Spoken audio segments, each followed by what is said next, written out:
नमस्कार, आपका स्वागत है रेवोल्यूशन स्टडी पॉइंट के यूट्यूब चैनल पर।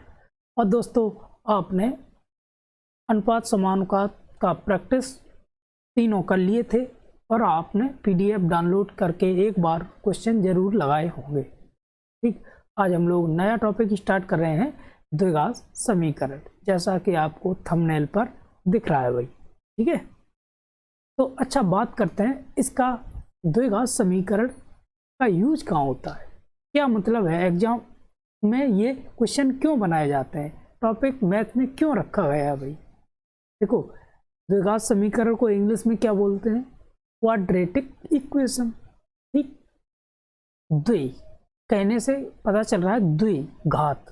द्विघात मतलब क्या है, द्विघात समीकरण क्या होता है, हाईएस्ट पावर जो होती है दो होती है, उसकी किसी पर भी हाईएस्ट पावर दो होगी भाई, घात कितनी होगी, दो होगी। ठीक, इसका यूज का कहाँ होता है, यूज तो यूज होता है जैसे आपका क्षेत्रफल वगैरह दिया हुआ है तो उसमें भी यूज होता है। जैसे क्वेश्चन कराएंगे तो हम इसमें एक एक करके समझाएंगे आपको। ठीक है, बहुत सारा यूज होता है इसमें।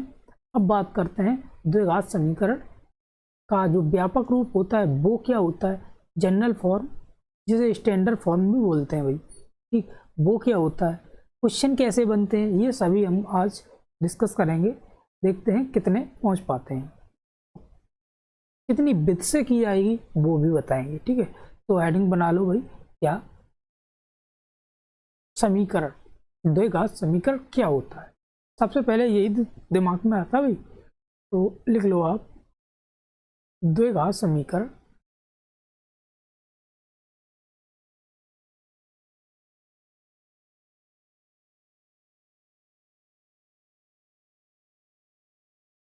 क्या होता है। द्विघात समीकरण क्या होता है भाई, क्या होता है, देखो, द्विघात समीकरण होता है भाई हाईएस्ट पावर, किसी की हाईएस्ट पावर दो,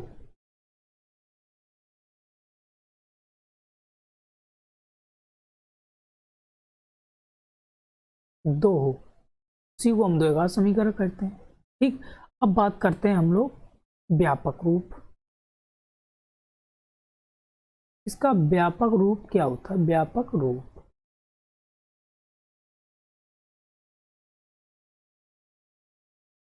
का व्यापक रूप होता है भाई A X square plus B X plus सी।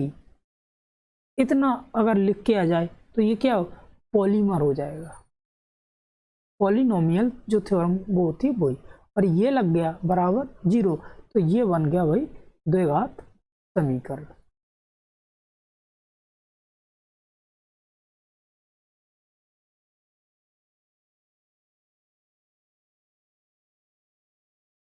ठीक, द्विघात समीकरण बन गया। अब ये तो व्यापक रूप, इंग्लिश में जनरल फॉर्म भी बोलते हैं। ठीक है, अब ये तो बन गया ये। अब कुछ पॉइंट है एक दो, जैसे क्या पॉइंट है भाई, क्या है, देखो, x not equal to zero होना चाहिए, मतलब x जीरो के बराबर ना हो। अगर रख दोगे x यहाँ जीरो के बराबर तो पूरे समीकरण जीरो हो जाएगी भाई।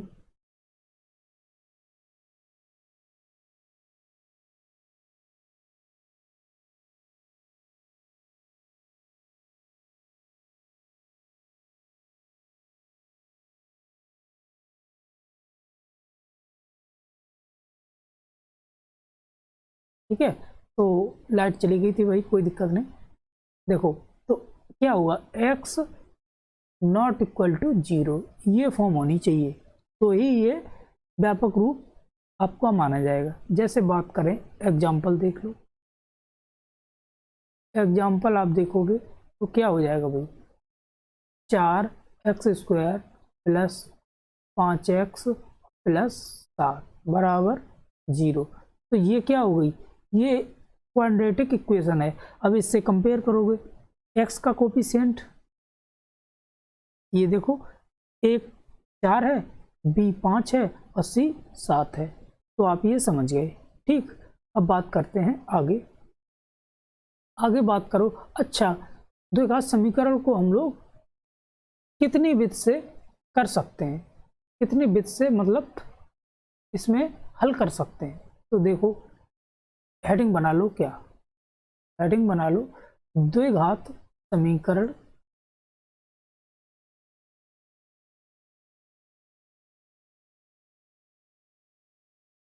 द्विघात समीकरण को हल करने के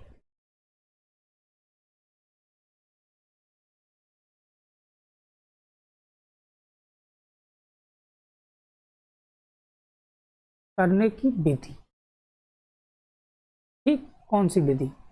नंबर 1 हम लोग देखेंगे गुणनखंड विधि, फिर पूर्ण वर्ग बनाने की विधि, और फिर श्रीधरोच्चार्य विधि। लिख लो गुणनखंड विधि।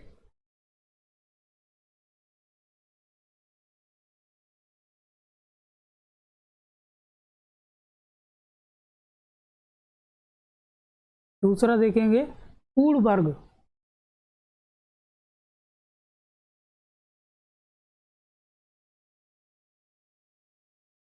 पूर्ण वर्ग बनाकर, और तीसरी विधि में देखेंगे श्रीधरोच्चार्य विधि। ठीक है, कहीं कहीं धराचार्य भी लिखा होता है भाई, उससे आप कंफ्यूज ना होइए, कुछ भी बोल सकते हो, धरोचार्य बोल सकते हो, चाहे धराचार्य बोल सकते हो। अच्छा, धराचार्य गुणनखंड वाला आप तो आप जानते हो, ये 2 ब्रैकेट होते हैं, वो गुणनखंड से बन जाता है। ठीक है, और पूर्ण वर्ग बना के ये भी बताएंगे। और श्रीधराचार्य वाला कौन सा होता है भाई? जैसे x बराबर, 1 मिनट,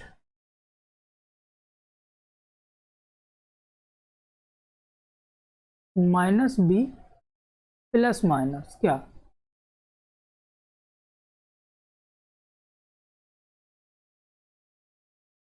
2a। ठीक है, ये हो गया। अब ये तो भाई आपने पता चल कर लिया, अब कर लिया हो या ना कर लिया हो कोई दिक्कत नहीं, बताएंगे। अब 1-2 उदाहरण देख लो पहले तो। जैसे बात करते हैं हम लोग क्या, x प्लस 4x प्लस 4, इसको बराबर 0, इसके x के मूल निकालो भाई, मूल। अच्छा, पहले तो मूल निकालने की विधि बताएंगे 2-3 प्रकार से। जैसे सबसे लास्ट वाला क्या है, इसके फैक्टर करो भाई, गुणनखंड करो। तो इसके गुणनखंड क्या हो जाएंगे भाई? इसके गुणनखंड हो जाएंगे 4 एकम 4, ठीक है, 2 दूनी 4, 2 हो गए, ये भी हो गया, ये भी हो गया। ठीक है, अब इसमें रखें कौन सा? देखो बीच में इसमें जो हो उसी के अनुसार आप रखोगे। 4 और 1 5, अगर घटाएंगे तो 3, नहीं बात नहीं बढ़ रही हुई, 2 2, यही वाला गुणनखंड हो गया। ठीक, 2 दूनी 4 हो गया। अब प्लस का है या माइनस का वो देखना है भाई, प्लस का है माइनस का, प्लस का है तो दोनों को प्लस लगा दिया भाई। ठीक है, बात बन गई। तो यही हमारे क्या आ गए, ये आ गए मूल। अब x की वैल्यू निकाल दो, तो ये प्लस के होंगे तो माइनस कर दोगे, माइनस के होंगे तो प्लस कर दोगे। तो यही हमारे मूल निकल आए, कितने? 2 - 2। ठीक, तो आप समझ गए भाई। क्वेश्चन नंबर एक और देख लो भाई, प्रैक्टिस के रूप में। क्या x² प्लस 4x प्लस 3 बराबर 0 के फैक्टर कर दो भाई। इसके फैक्टर करोगे तो 3 × 1 हो जाएगा, 3 × 3 1 4 हो गया, दोनों प्लस के हो गए। ठीक है, तो x बराबर क्या निकला? माइनस, तो -1। ठीक, ये भी हो गया। ठीक है, ये समझ गए। एक और लिख लो अच्छा सा, क्या लिखोगे बताओ आप? जैसे बात करें हम लोग 2x² plus x minus 6, 2x² plus क्या, x माइनस 6 बराबर 0। ठीक, अब ये कैसे करोगे भाई? देखो, इसके लिए क्या करोगे, सबसे पहले तो आप इसको और इसको आपस में मल्टीप्लाई करोगे, तो ये संख्या बन जाएगी 6 दूनी 12 है। ठीक, अब 12 बन गई भाई। अब 12 के फैक्टर कर दो, 12 के 6 दूनी 12 होगा, 4 12 होगा, देखो 6 दूनी 12 हो जाएगा, 4 12 हो जाएगा, और 12 एकन 12 हो जाएगा। कौन सा बैठा? 4 12 बैठा, क्योंकि 4 में से 3 माइनस करेंगे तो 1 आ जाएगा। अब प्लस लगा हुआ है तो बड़ी संख्या किसकी होगी भाई? बड़ी संख्या होगी भाई ये प्लस की, और छोटी संख्या माइनस की। ठीक, आप समझ गए। तो और हाँ, अभी तक क्वेश्चन में क्या करते थे, जब जैसे ये क्वेश्चन तो इसमें 1 है आगे तो 1 भाग दे देते दोनों में, कोई फर्क नहीं पड़ता था। उसी प्रकार ये, बस इतना आप ध्यान रखो, जो आगे संख्या उसका भाग देना पड़ेगा जब रूट निकालोगे, मतलब मूल निकालोगे तब। तो देखो चिन्ह बदल दो, माइनस लगाया, 4/2 का भाग दे दिया, माइनस है तो ये प्लस कर दिया, 2/2 का भाग दे दिया। तो मूल क्या निकले भाई? -2 गुणे 3, 3/2, यही मूल निकल आई हमारी। ठीक, आप समझ गए भाई। एक और क्वेश्चन कर लो इसी प्रकार का। क्या करोगे? जैसे बात करें हम लोग 100x² माइनस 20x और प्लस 1 बराबर 0। अभी तो आपको समझा रहे हैं भाई। ठीक, फिर मूलों का योगफल, गुणनफल, श्रीधराचार्य विधि सभी बताएंगे भाई, बस पेशेंस रखो। अब इसमें क्या करोगे? इसका और इसका गुणा हो जाएगा भाई, तो ये 100 बन जाएगा। ठीक, अब 100 के ऐसे गुणनखंड करो जो 20 आ जाए भाई। 100 के 10 गुणे 10 हो गया 100, तो 10 गुणे 10 कितना करना भाई? जोड़ के। तो दोनों संख्या माइनस की करोगे तभी तो आएगा -20। ठीक है, आ गया। तो x बराबर, चिन्ह बदल दोगे भाई, तो ये प्लस का 10/100, ये भी प्लस का 10/100। तो इसको सॉल्व करोगे तो 1/10 गुणे 1/10, तो दोनों का एक ही मान है तो एक ही लग सकते हो भाई। तो x की वैल्यू क्या आ गई? 1/10। ठीक, ये समझ गए आप? कोई दिक्कत हुई भाई? नहीं दिक्कत हुई? और भी करना है? कोई दिक्कत नहीं, आप इससे ही समझ आओगे। ठीक है, अब देखो बात करते हैं हम लोग मूलों की प्रकृति। मूलों की प्रकृति, प्रकृति कैसी होती है भाई मूलों की? लिखो, हेडिंग बना लो, मूलों की प्रकृति।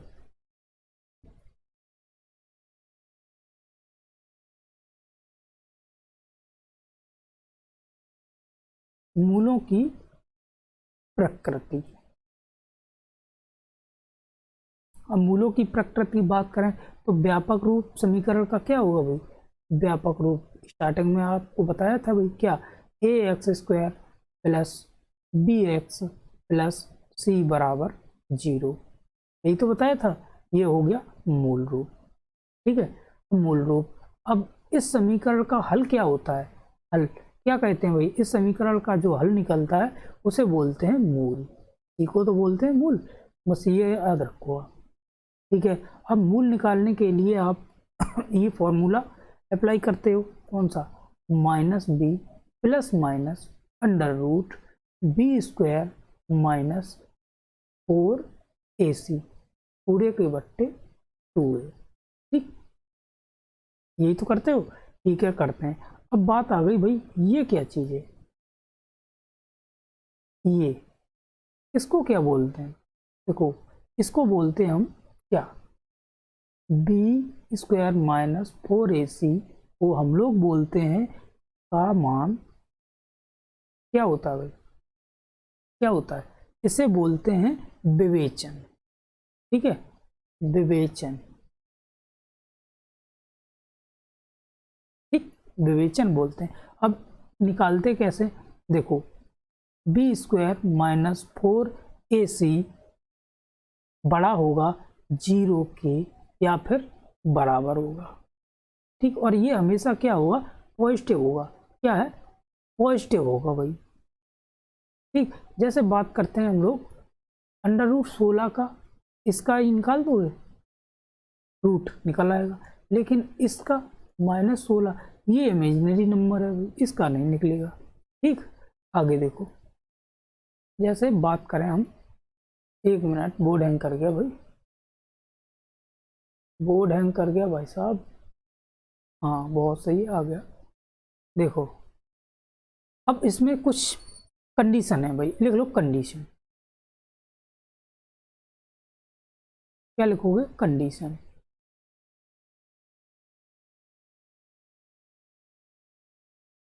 कंडीशन क्या है?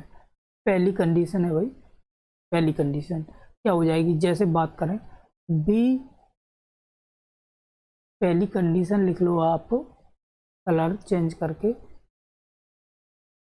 b² - 4ac। जब b² - 4ac बड़ा हो 0 से, तब कंडीशन क्या होगी भाई?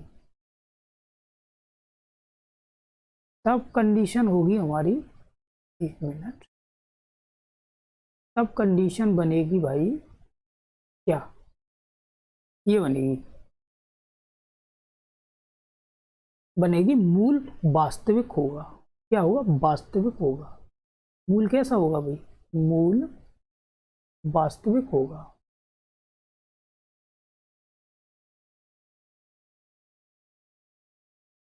होगा, ठीक, मूल कैसा होगा भाई? वास्तविक होगा। और एक और आप लकीर करके इसको टेबल बना सकते हो। कैसे? जैसे मूल वास्तविक हो गया, कब हो गया? b² - 4ac जब बड़ा हो 0 से, तब। तो मूल कैसा हो गया भाई? वास्तविक हो गया। वास्तविक हो गया, लेकिन वह कैसा? असमान। असमान, ठीक, कैसा हो गया? असमान हो गया। मतलब जो मूल निकलेंगे वो समान नहीं निकलेंगे। जैसे दो देखे थे भाई मूल, जैसे एक तो क्वेश्चन में देखा था 3, एक सॉरी 4 देखा था, 4 क्यों, 2 देखा था, एक देखा था 3/2, अलग अलग हो गया तो असमान हो गया। यही पोजीशन है, ठीक है, यही वाली कंडीशन है। अब देखो दूसरा, दूसरा क्या है? दूसरी कंडीशन की बात करें तो b² - 4ac कब बराबर हो? जब बराबर हो 0 के, तब कंडीशन क्या बनेगी भाई?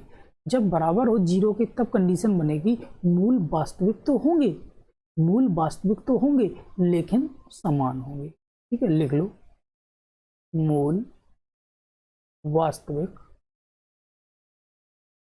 मूल वास्तविक होगा लेकिन समान होगी।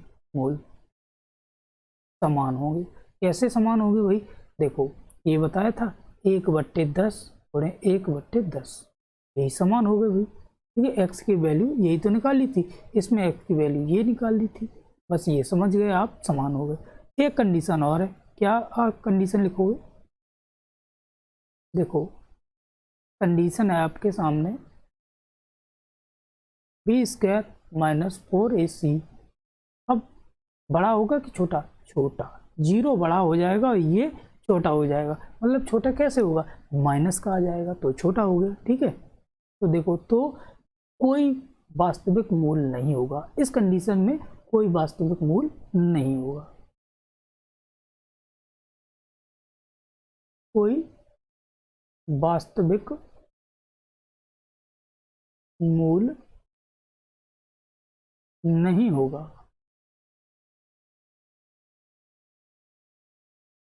ठीक है, कोई वास्तविक मूल नहीं होगा। और ये काल्पनिक ही होगा भाई, मान लो, क्यों? माइनस का रूट नहीं निकलता है, या आप समझ सकते हो भाई। ठीक है, हाँ, तो ये समझ गए। ये हो गई 3 कंडीशन। क्या हो गई भाई? कंडीशन। अब देखो, अब इसमें जैसे एक क्वेश्चन ले लो भाई, क्या क्वेश्चन ले लो एक, तब आपको अच्छी तरह पता चल जाएगा। जैसे हम लोग एग्जाम्पल दें, एग्जाम्पल दें जैसे 16x² माइनस 24x, ठीक है, +9 बराबर 0 के मूलों की प्रकृति क्या है? के मूलों की प्रकृति, प्रकृति। अच्छा, अब मूलों की प्रकृति भाई निकालेंगे कैसे? ये तो सबसे बड़ा सवाल हो गया। ठीक, ये कैसे निकालेंगे भाई? देखो, इसे निकालने के लिए आप क्या करोगे, एक चीज़ याद रखो, एक नई कंडीशन ले लो। कौन सा? जैसे बात करें हम लोग, अभी अभी बताया था भाई, क्या बताया था भाई, विवेचन मान निकालते हैं। ठीक है, मूलों की, लिख लो,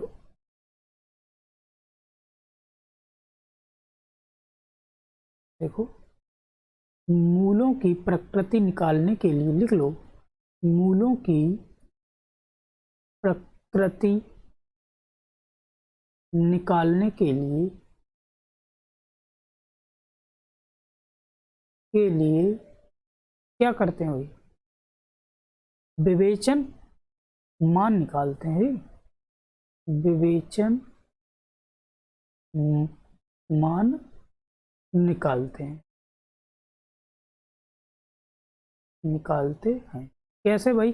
विवेचन मान यही तो होता है। देखो, अगर बी स्क्वायर माइनस 4ac, ये क्या होता है? यही विवेचन होता है भाई, यही तो होता है विवेचन। ठीक है, ये विवेचन होता है। अब ये अगर बड़ा हो गया 0 से तो मूल वास्तविक होगा, असमान होगा। अगर ये बराबर हो गया तो वास्तविक तो होगा लेकिन समान होगा। अगर ये छोटा हो गया 0 से तो ये कोई वास्तविक नहीं होगा, यानी काल्पनिक होगा। ठीक, तो हम निकालते हैं इसमें। इस वाले क्वेश्चन में क्या है, 16x² माइनस 24x लिख लो। जैसे बात करो, 16x² यहाँ लिख लो। देखो, 16x² माइनस 24x प्लस है प्लस 9 बराबर 0। अब भाई विवेचन क्या होता है, बी स्क्वायर माइनस 4ac। ठीक है, तो आप इससे व्यापक समीकरण क्या होता है, व्यापक समीकरण यही तो होता है, ax² plus bx plus c। इससे कंपेयर कर दो तो a आ गया ये, b आ गया ये, c आ गया ये। ठीक, माइनस चिन्ह सहित, क्या है, चिन्ह सहित। तो देखो फॉर्मूला क्या था भाई, फॉर्मूला यही तो था, बी स्क्वायर माइनस 4ac। तो b की जगह पे ये माइनस का 24, कलर चेंज,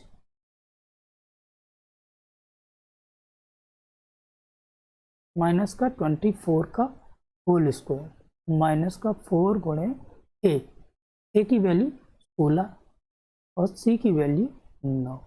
ठीक, माइनस 24 का वर्ग करेंगे तो वो पॉजिटिव हो जाएगा 576, ये तो आपको पता होगा। माइनस 16 चौक 64 गुणे 9। ठीक, तो ये भी 576 हो गया और माइनस ये भी 576 हो गया, तो ये 0 आ गया भाई। तो ये बराबर हो गया। ठीक, ये बराबर हो गया, क्या हो गया, बराबर, विवेचन मान बराबर हो गया। बस अब एक बात पीछे आ जाओ, तो विवेचन मान बराबर होता है तब क्या होता है, मूल वास्तविक होते हैं। क्या हो गए, मूल वास्तविक होंगे और समान होगा। तो लिख लो यहाँ पे भाई, मूल वास्तविक और क्या होगा भाई, समान। ठीक, मूल वास्तविक और समान होगा, तो यही आपका आंसर हो जाएगा। ठीक, वो ऑप्शन में देगा, 4 ऑप्शन देगा, क्या क्या देगा, जैसे वास्तविक और समान, वास्तविक और असमान, काल्पनिक या इनमें से कोई नहीं। तो आप क्या लगाओगे, वास्तविक और समान लगाओगे, आगे बढ़ जाओगे। ठीक, आगे देखो, क्वेश्चन नंबर एक और ले तो।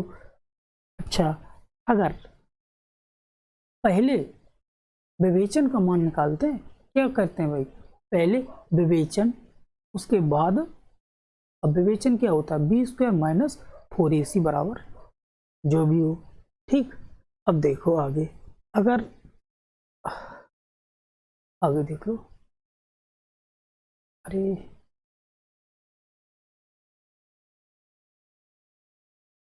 ये तो विवेचन निकालना आप सीख गए भाई, और भी आगे करोगे। देखो, और आगे अगर क्वेश्चन करना चाहो भाई, एक और कर लो, उसके बाद आपको नया पॉइंट सिखाएंगे। ठीक है, देखो क्वेश्चन नंबर दूसरा, एक लिख लो भाई, जैसे a² x², ठीक है, प्लस ax, क्या ax और प्लस 1 बराबर 0 का हल है, का हल, का हल है। क्या हल है भाई? सबसे पहले क्या करोगे भाई?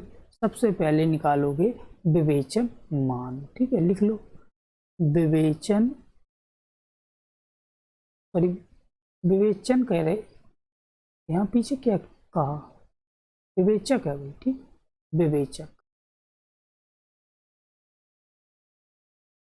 ठीक, विवेचन हो वहाँ वहाँ विवेचक कर लेना भाई, थोड़ा मिस्टेक होगी। विवेचक मान जैसे b square minus 4ac, b square minus 4ac जब आप निकालोगे, हल करोगे, सॉल्व, तो ये क्या आ जाएगा?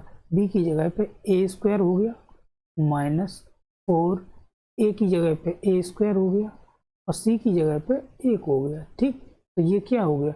ये हो गया -3a स्क्वायर। देखो -3a square, B square minus 4ac निकला, तो माइनस, तो कौन सी कंडीशन है?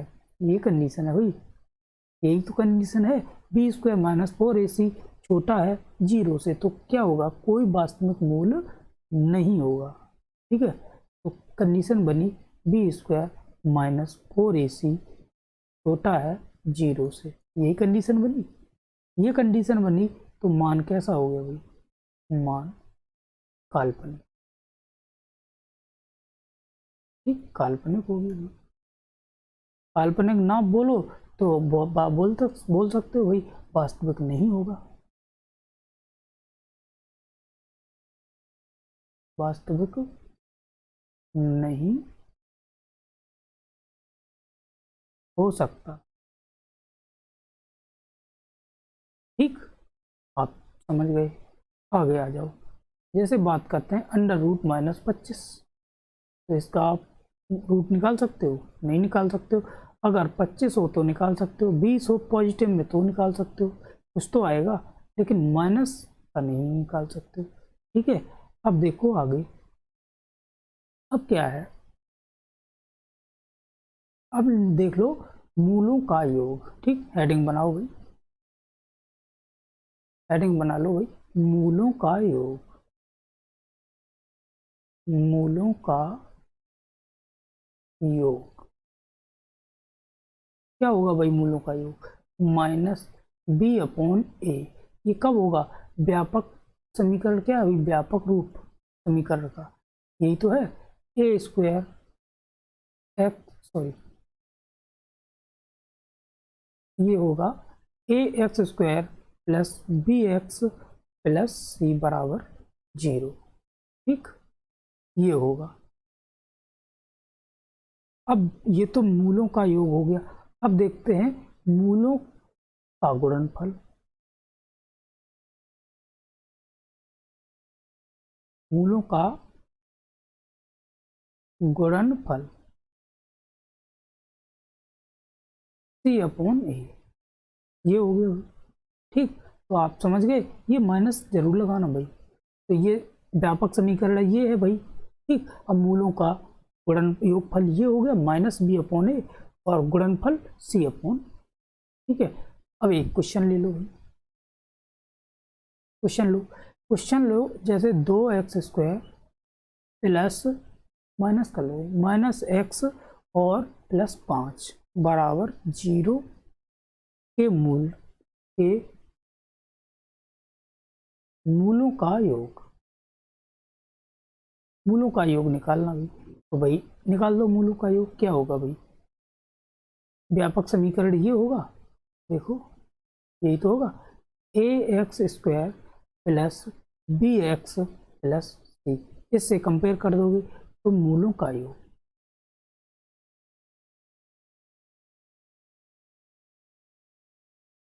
बराबर -b/a। ठीक, तो b की वैल्यू माइनस माइनस माइनस तो लगा हुआ है 12 और बट्टे a की वैल्यू 2, तो ये कितना हो जाएगा? 6। मूलों का योग 6 आ गया। ठीक है, अब इसी प्रकार एक और क्वेश्चन लिख लो। क्या? मूलों के गुणनफल का एक समीकरण लिखो भाई, 4x² -3x, ठीक है, और -12 बराबर 0 के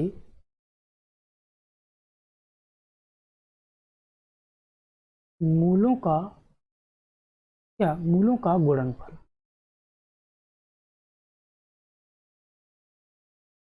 मूलों का गुणनफल क्या होगा, क्या होगा? वही व्यापक समीकरण ax² plus bx plus c बराबर 0 से कंपेयर कर दो भाई। जब कंपेयर करोगे तो मूलों का गुणनफल का फॉर्मूला हो जाएगा c/c, 12 -12 हो गया और a 4 हो गया, तो आंसर क्या आ गया भाई, -3। मूलों का गुणनफल क्या आ गया, -3। ठीक, आप ये समझ गए भाई। ठीक है, आगे देखो, आगे क्वेश्चन है 4x² plus 3x plus k बराबर 0 के मूलों का गुणनफल 3 है, तो k का मान ज्ञात करो। भाई k का मान ज्ञात करो।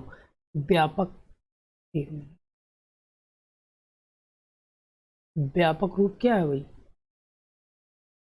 व्यापक रूप समीकरण का होगा ax² plus bx plus c बराबर 0। इससे भाई कंपेयर कर दो, तो मूलों का गुणनफल,